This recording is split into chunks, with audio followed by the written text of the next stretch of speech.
নমস্কার, রকমারি রান্নাতে আপনাদের স্বাগত। আজকে আমি তৈরি করেছি শীতের নতুন আলু ও মটরশুঁটি দিয়ে স্পাইসি আলুর দম।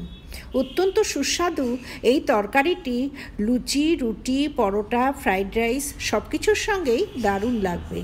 সামান্য কটি ঘরোয়া উপকরণ দিয়েই এই সুস্বাদু আলুর দমটি বানিয়ে ফেলা যায়।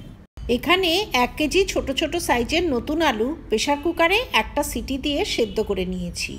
এবার আলুগুলোর খোসা ছাড়িয়ে নেব। সমস্ত আলুর খোসা এভাবে ছাড়িয়ে নিয়েছি। এখানে 1 বাটি মটরশুঁটি নিয়ে নিয়েছি। গ্যাসে পর্যাপ্ত পরিমাণে সর্ষের তেল গরম করে নিয়েছি। এতে দিয়ে দিলাম আধা চামচ নুন ও আধা চামচ হলুদ। এরপর এতে ঢেলে দিলাম সেদ্ধ করা আলুগুলো। গ্যাসের ফ্লেম হাই করে দিয়ে হাই হিটে আলুগুলো কিছুক্ষণ ভেজে নেব।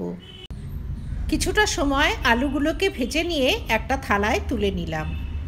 আলুর দমের গ্রেভি বানাবার জন্য এখানে 3টে মিডিয়াম সাইজের পেঁয়াজ কুচিয়ে নিয়েছি, 4টে শুকনো লঙ্কা নিয়েছি, একটা গোটা রসুনের কোয়াগুলো ছাড়িয়ে নিয়েছি, 4টে কাঁচা লঙ্কা নিয়েছি আর 1 ইঞ্চি পরিমাণ আদা গ্রেট করে নিয়েছি।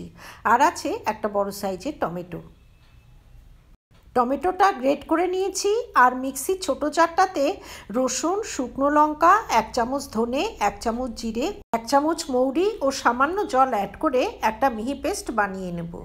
কড়াইতে দিয়ে দিলাম পর্যাপ্ত পরিমাণে সর্ষের তেল। এখানে নিয়েছি এলাচ, দারচিনি, লবঙ্গ, একটা কালো এলাচ, আধা চামচ গোটা জিরে, 2টো শুকনো লঙ্কা আর একটা তেজপাতা ছিঁড়ে টুকরো করে নিয়েছি। গরম মশলাগুলো তেলে দিয়ে 2-1 সেকেন্ড একটু ভেজে নেব। ফোড়ন থেকে সুগন্ধ বেরোলে অ্যাড করে দিলাম কুচনো পেঁয়াজ। আধা চামচ নুন অ্যাড করে দিয়ে হাই ফ্লেমে পেঁয়াজটাকে কিছুক্ষণ ভেজে নেব। ভাজতে ভাজতে পেঁয়াজটা যখন হালকা গোলাপি রঙের হয়ে যাবে তখন এতে অ্যাড করে দিলাম 1 চামচ গ্রেট করা আদা। এবারে আদার কাঁচা গন্ধ চলে যাওয়া অবধি কিছুটা সময় ভেজে নিতে হবে। এরপরে অ্যাড করে দিলাম 1খানা গ্রেট করা টমেটো। গ্রেট করা টমেটোর বদলে টমেটো কেটেও এখানে ব্যবহার করা যেতে পারে। টমেটোর কাঁচা গন্ধ চলে যাওয়া অবধি আরও কিছুটা সময় কষিয়ে নিতে হবে। কিছুক্ষণ পেঁয়াজ টমেটো কষিয়ে নেবার পর অ্যাড করে দিলাম মিক্সিতে যে ধনে জিরে মৌরির পেস্টটা বানিয়ে রেখেছিলাম সেটা। কিছুটা সময় মশলাটা কষিয়ে নেবার পর এতে অ্যাড করে দিলাম আধা চামচ হলুদ গুঁড়ো ও আধা চামচ কাশ্মীরি লঙ্কা গুঁড়ো। এবারে সমস্ত মশলা বেশ কিছুটা সময় ধরে কষিয়ে নেব। মিক্সির জার ধুয়ে খানিকটা জল অ্যাড করে মশলাটা ঢাকা দিয়ে কিছুক্ষণ কষিয়ে নেব। মশলাটা কষাতে কষাতে যখন মশলা থেকে তেল সেপারেট হয়ে এসছে তখন এতে অ্যাড করে দেব টক দই। এখানে 2 চামচ টক দই ভালো করে ফেটিয়ে অ্যাড করে দিয়েছি। টক দই অ্যাড করার সময় গ্যাসের ফ্লেমটা স্লো করে দিতে হবে বা গ্যাস বন্ধ করে দিতে হবে। হাই ফ্লেমে মশলাটা কষাতে গেলে দইটা ফেটে যাওয়ার একটা সম্ভাবনা থেকে যাবে।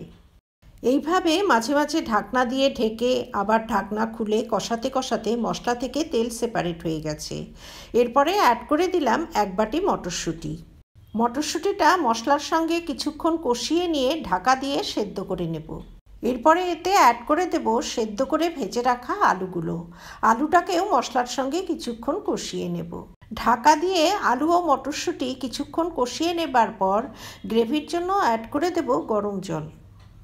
গ্যাসের ফ্লেমটা এবারে হাই করে দিতে হবে। হাই ফ্লেমে গ্রেভিটা কিছুক্ষণ ফুটিয়ে নেব। গ্রেভিটা তাড়াতাড়ি ফুটে ওঠার জন্য ঢাকনা দিয়ে ঢেকে দিলাম। অ্যাড করে দিচ্ছি আধা চামচ গরম মশলা পাউডার। গরম মশলা পাউডারটা গ্রেভিতে ভালোভাবে মিশিয়ে দিলাম। 2-1টা চেরা কাঁচা লঙ্কা অ্যাড করে দিলাম। এতে গ্রেভিতে কাঁচা লঙ্কার একটা সুন্দর ফ্লেভার হবে। সামান্য একটু কুচনো ধনেপাতা অ্যাড করে দিয়ে গ্যাসের ফ্লেমটা বন্ধ করে দিলাম। তৈরি হয়ে গেল অতি সুস্বাদু স্পাইসি আলুর দম। আমার এই রেসিপি যদি ভালো লাগে তবে ভিডিওটিতে লাইক করবেন, শেয়ার করবেন। ভবিষ্যতে আরও রেসিপির জন্য আমার চ্যানেলটি সাবস্ক্রাইব করার অনুরোধ রইল।